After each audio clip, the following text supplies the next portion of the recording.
I'm Will Sherman, I'm Jake Peterson. and today we'll be discussing the Big East Conference tournament held in famous Madison Square Garden in New York City.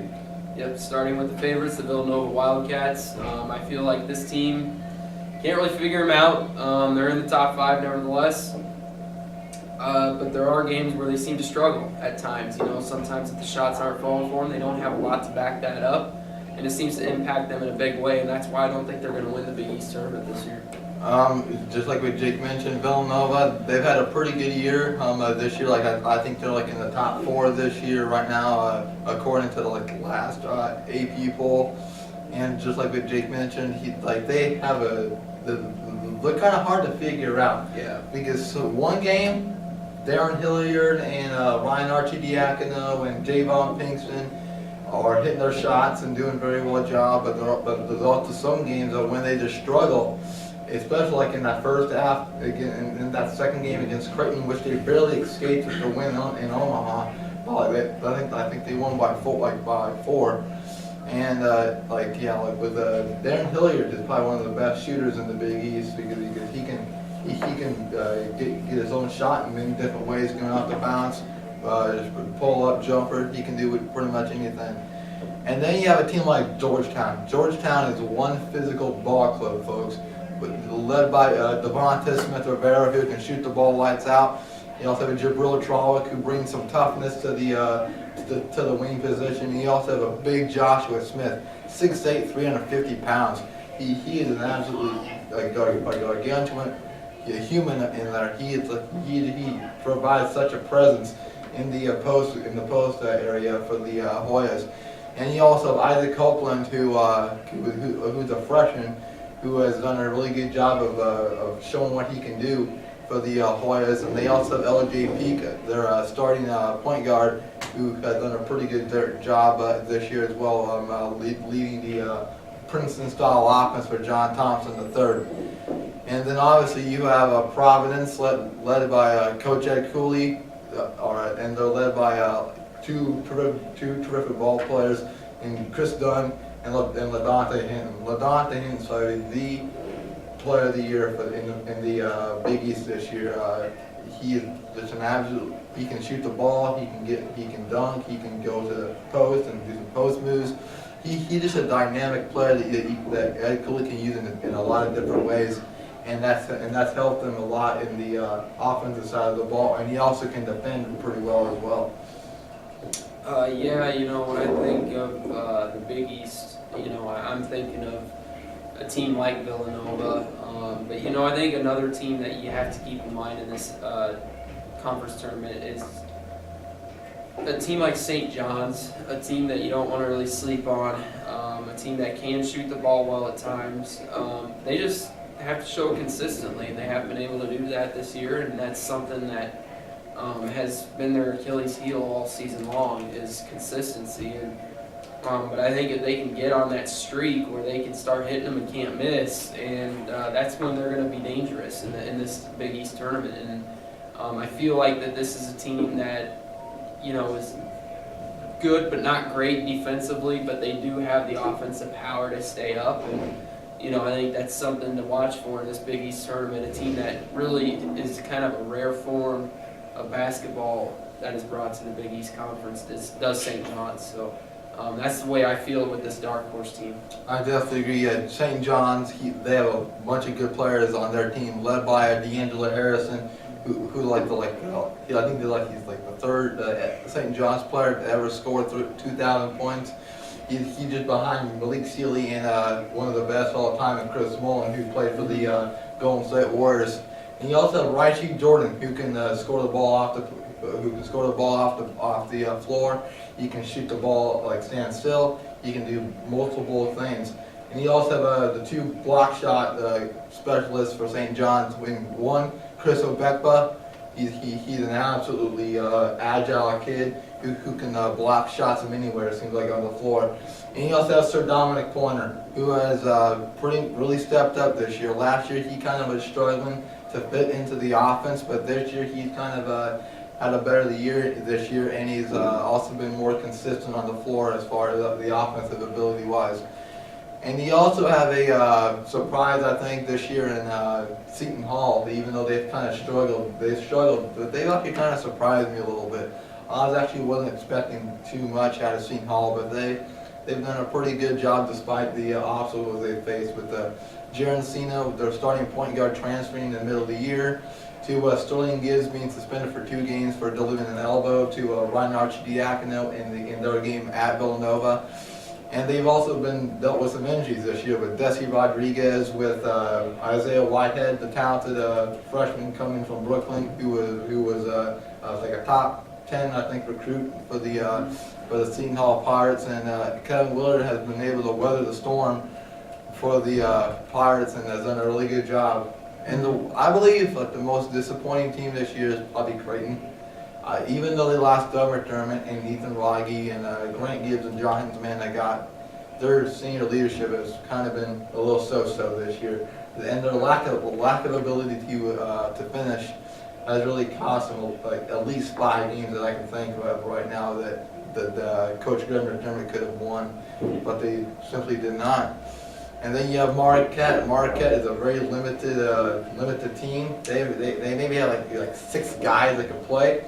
But they have a pretty good point guard on Matt Carlino, the BYU graduate transfer, who's done a really good job learning to keep Steve Wojciechowski's system. And they also have a good up-and-coming starter in Dwayne Wilson. He's a new freshman who has done a pretty good job filling in for the guys that they've lost last year. And I would expect that, and they also have a good recruiting class coming in next year for the Golden Eagles, so I would expect them to be better next year. Yeah, I feel like the disappointing team this year in the Big East. I think Will touched on, I think Creighton was fairly disappointing, but then again though, they started off the preseason finishing 9th, I think, in the Big East. So, I don't know if they've been a huge disappointment to me. I mean, they've shown spurts where they could be really good at times. But yeah, I think that's something they've lacked, has been leadership. I think Austin Chapman's the only one that has really brought anything as far as leadership goes.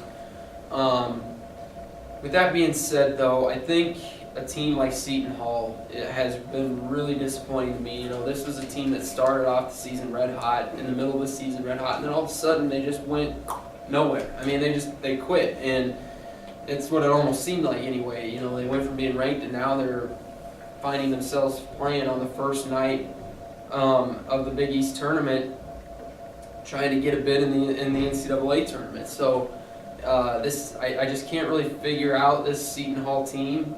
Very inconsistent, up and down, kind of like how the whole Big East Conference has been all season. So the way I look at this Seton Hall team, I think there's some good things and some bad things, but you just can't explain them. And that's something that Seton Hall is going to have to fix, is getting their identity and getting their swagger and everything back in check, because right now that's something that they need heading into next season. And then I think when you look at a team like Creighton, I think Austin Chapman's shown leadership. I think a lot of people have criticized him, but he's a player that needs weapons around him, and that's something Creighton's lacked this year. And I feel like, Devin Brooks in games was that time, but he was also not always there for the team. And then you got, guys down in the post like Artino, who just can't really do much. And so then when you got to look at Milliken as your only real threat, that was something that wasn't very hard for teams then to defend at that point. And from there on out, it just really screwed up Creighton's system all season long. And that's something that Greg McDermott's going to have to do, is he's going to have to find some recruiting here, get it done, and that's something that isn't going to be as easy moving into the Big East. The recruiting isn't near as easy, of course, not to mention, too, Creighton's not really in the Big East region. So it'll make it tough on them, and that's going to be something that it'll be interesting to watch for. Not saying that Greg McDermott's job is something to watch for, but it's something in the near future that he's going to have to straighten out here and straighten it out pretty quick at Creighton, because the people in Omaha are definitely getting impatient. I definitely agree, and Butler has done a pretty good job this year as far as I'm concerned with Butler.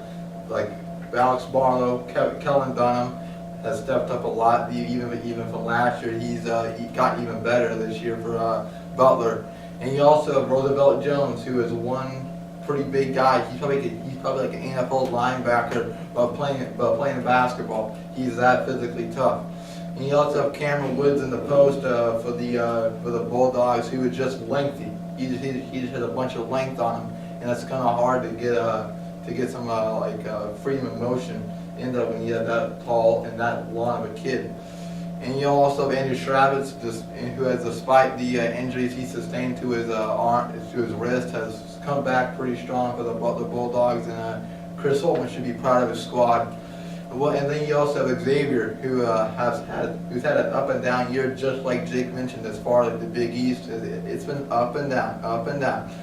But then Xavier has done a pretty good job responding to some of the critics this year.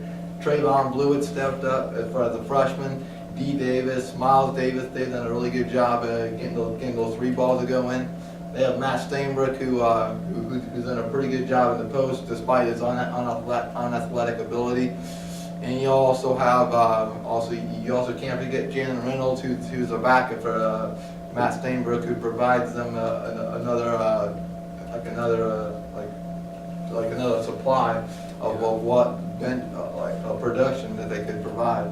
Yeah, Xavier shows a lot of potential too. I think this is another team that could very well make a deep run into the Big East tournament, just because they can beat you outside and inside.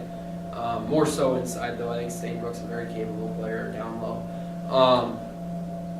I do, though. I think at the end of the day, I like Georgetown to win it. I think Georgetown is a team that I think can outmatch anybody down low, and they can defend really well in any shape, way, or form. And keep in mind, this is the same Georgetown team that took Kansas to the ropes. Granted, Kansas has gotten a lot better since then, but it's still a big, big challenge for Kansas to get that done against a tough Georgetown team.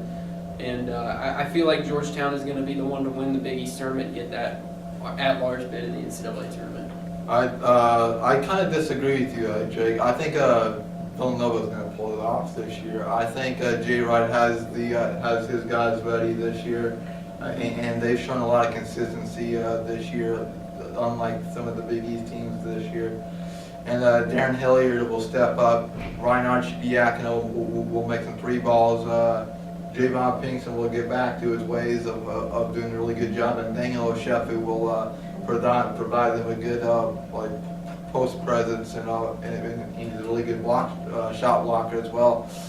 And you also have a guy like Josh Hart on that team who's pretty much their sixth man, who can provide them a lot of depth at the three-point arc, and he also can drive as well. But I have Villanova beating Georgetown in the final on Saturday night in Madison Square Garden. So I'm Will. I'm Jake. Thank you very much for your time.